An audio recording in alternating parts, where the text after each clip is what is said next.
জমি দখলকে কেন্দ্র করে তৃণমূলের দুই গোষ্ঠীর সংঘর্ষে রণক্ষেত্র পরিস্থিতি।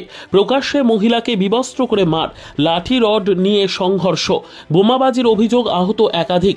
কাঠগড়ায় তৃণমূলের কিষাণ সেলের নেত্রী, এলাকায় বিশাল পুলিশ বাহিনী। তৃণমূলের দুই গোষ্ঠীর সংঘর্ষ মেনে নিচ্ছে নেতৃত্ব, তীব্র কটাক্ষ বিজেপির। মালদার হরিশ্চন্দ্রপুর থানার মোবারকপুরের ঘটনা, তীব্র উত্তেজনা এলাকায়, ঘটনাস্থলে পুলিশ। অভিযোগ, তৃণমূল কর্মী রহমান আলীর ফসল সহ জমি দখল করতে যায় তৃণমূল নেত্রী তথা কিষাণ ক্ষেত মজদুর সেলের রাজ্য কমিটির সদস্য সালমি খাতুন। তৃণমূল নেতা সালাম শেখ সহ একদল তৃণমূল কর্মী জমির ফসল কাটাও শুরু করে বলে অভিযোগ। সেই সময় রহমান আলীর মা, বছর ৪৫-এর মহিলা, একলায় বাধা দিতে গেলে তার শাড়ি খুলে প্রকাশ্যে বিবস্ত্র করে ব্যাপক মারধর করা হয় বলে অভিযোগ। তার স্বামী রহিম আলী ছুটে এলে তাকেও মারধর করা হয়।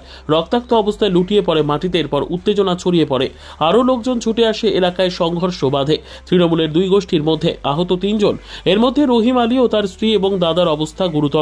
সকলেই হরিশ্চন্দ্রপুর গ্রামীণ হাসপাতালে চিকিৎসাধীন। ঘটনাস্থলে পুলিশ বাহিনী। অভিযোগ, দুপক্ষের মধ্যে লাঠি রড নিয়ে মারামারির পাশাপাশি চলে বোমাবাজি। এলাকায় টহল দিচ্ছে পুলিশ। তৃণমূল নেত্রী সালমি খাতুনকে বারবার ফোন করা হলেও তিনি ফোন ধরেননি। পুলিশ তাকেও খুঁজছে। হরিশ্চন্দ্রপুর থানায় তার নামেও অভিযোগ দায়ের হয়েছে। কি হয়েছিল, কি নিয়ে বিবাদ হয়েছিল, আর কি কারণে মারপিট হলো, এইভাবে রক্তাক্ত অবস্থায় হাসপাতালে ভর্তি হতে হলো, কি হয়েছিল? ব্যাপারটা থেকে ধান কাটে ট্রাক্টর ঢুকাইছিল, কালকে গম কাটছিল, আজকে ধান কাটতে আড়াই বিঘা ধানটা কাটে ট্রাক্টর ভাই গেল। আবার কালি খেলা করে আমরা থেকে গেলাম। আমার ছোটো বেটা আছে, ওই ছোটো বাচ্চা ট্রান্সফার থেকে লাভাই ছিল। লাভাইলে আমরা কেন লাভাই দিচ্ছিস, ওই গাড়িটা ছবি তুললে গেলো, আপনার ছবি তুলে নি, এই জন্য লাভাইলো। লাভাইলে আবার বাড়ছে, যেরকম ডাকাতি করে না নি, এরকম 12টার সময় ডাকাতি আবার ডাকাতি লুটপাট দুপুরি সোনা লেগেছে, 5 লাখ টাকা লেগেছে, আর তারও বেন্ডেল লেগেছে, এই তার কাটাগুলো 5টা বেন্ডেল লেগেছে। বিবাদ কি নিয়ে হয়েছিল? বিবাদটা জমি নিয়ে। কত বিঘা জমি ছিল? 3 বিঘা। কাদের জায়গাটা? জায়গাটা হলো মলিকপাড়া মাহাজার, আমরা কলকাতার। আচ্ছা, তবে এই ব্যাপারে হলো ভুল ফাঁসা হলো। মারধর কারা করলো? ওরা বললো, বলছি মারধর কারা করলো আপনাদেরকে? সেল্লু, রহমান, সালমি, আবার সালম, আবার মানে 8-10 জন। কতজন ছিল? 8-10 জন ছিল। তুই হলো টিএমসির মেম্বারে, ও তো মেম্বারে তো ভোটে ফেলে গেছে। হ্যাঁ হ্যাঁ। আপনার বাড়িতে লুটপাট কারা চালালো? ওরাই চালালো, সেল্লু সাল।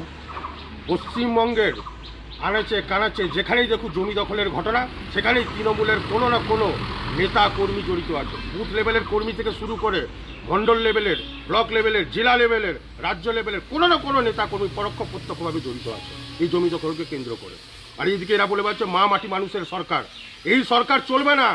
এই সরকার যতদিন থাকবে ততদিন কেউ সুরক্ষিত থাকবে না, মায়েরাও সুরক্ষিত থাকবে না, মাটিও থাকবে না, আর মানুষ তো থাকবেই না। এই জন্য এই সরকারকে জনসাধারণ ঠিক করে দিয়েছে 2026-এর বিধানসভা যে নির্বাচন, এই নির্বাচনে ডাস্টবিনে ছুঁড়ে ফেলবে। শুধু সময়ের অপেক্ষা করছে যে কবে ভোট আসছে এবং কবে জনসাধারণ নিজের রায় জানাবে। এটার কাজ আইনের কাজ, আইনের মতো কাজ করবে। জমি দখলকে কেন্দ্র করে বোমাবাজির একটা অভিযোগ উঠে আসছে, কি বলবেন? না, এগুলো ফালতু কথা, এগুলো ভিত্তিহীন কথাবার্তা। এরকম কিছু হয়নি ওখানে। হ্যাঁ, একটা জমি দখলকে কেন্দ্র করে একটা সংঘর্ষ হয়েছে, তবে এগুলো ভিত্তিহীন কথাবার্তা, এগুলো কিছু হয়নি। যে তৃণমূল কর্মীরা আহত হয়েছে তাদেরকে মারধর করেছে তৃণমূল নেতা কর্মীরাই মারধর করেছে, কি বলবেন? এটা তো দলের কোনো ব্যাপার নয়, যাদের জমি নিয়ে একটা ঝামেলা। এবার তারাও নাকি দল করে, আমাদের দল করে, আর যারা মার খেয়েছে তারাও নাকি আমাদেরই দল করে।